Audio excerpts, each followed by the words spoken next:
Hi friends. ഇന്ന് വൈകിട്ട് ഞാൻ കുഞ്ഞുങ്ങൾ സ്കൂളിൽ നിന്ന് വരുമ്പോൾ എന്ത് കൊടുക്കണമെന്ന് ആലോചിച്ച് ഇങ്ങനെ ഇരിക്കുകയായിരുന്നു. നോക്കിയപ്പം രാവിലെ പുട്ടിന് വാങ്ങിച്ചതാണ് പഴം. ആ പഴം വൈകുന്നേരം ആയപ്പോഴത്തേക്ക് അങ്ങ് തൊലി കറുത്ത്.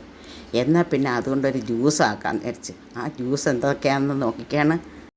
അതിന് ഈത്തപ്പഴം ഒരു 5 ഈത്തപ്പഴം ഇരിപ്പുണ്ടായിരുന്നു. അതൊന്ന് കുതിർത്ത് അതിൻ്റെ തോട് കളഞ്ഞെടുത്ത്, എന്നിട്ട് നമ്മൾ കരിക്കുണ്ട്, വഴുമ്പല് കരിക്കല്ല, അതിൽ കൂടെ ഇച്ചിരി കൂടെ മൊത്ത സൈസ്, അതിൻ്റെ ഒരു കരിക്കും കൂടെ ചേർത്തും കൊണ്ട് ഞാനിതങ്ങ് മിക്സിയിൽ അടിച്ചിട്ട് അതിനകത്ത് അടിച്ചെടുത്തതിന് ശേഷം മാതളം ചേർത്തിട്ട് അതിനകത്തോട്ട് ഒരു 3 സ്പൂൺ ബൂസ്റ്റും കൂടി ഇട്ട് ഇളക്കി ഫ്രിഡ്ജിൽ വെച്ചിരുന്നിട്ട് വൈകുന്നേരത്ത് ഞാനൊരു 2 മണിക്കൂർ ഫ്രീസർ വെച്ച്, എന്നിട്ട് എടുത്തപ്പോൾ സൂപ്പറായിട്ടുണ്ട്. നിങ്ങളതൊന്ന് ശ്രദ്ധിച്ച് നോക്ക്.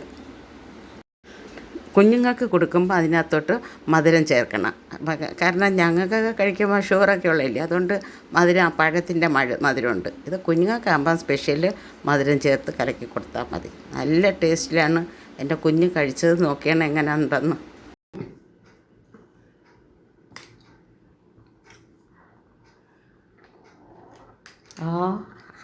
സൂപ്പർ.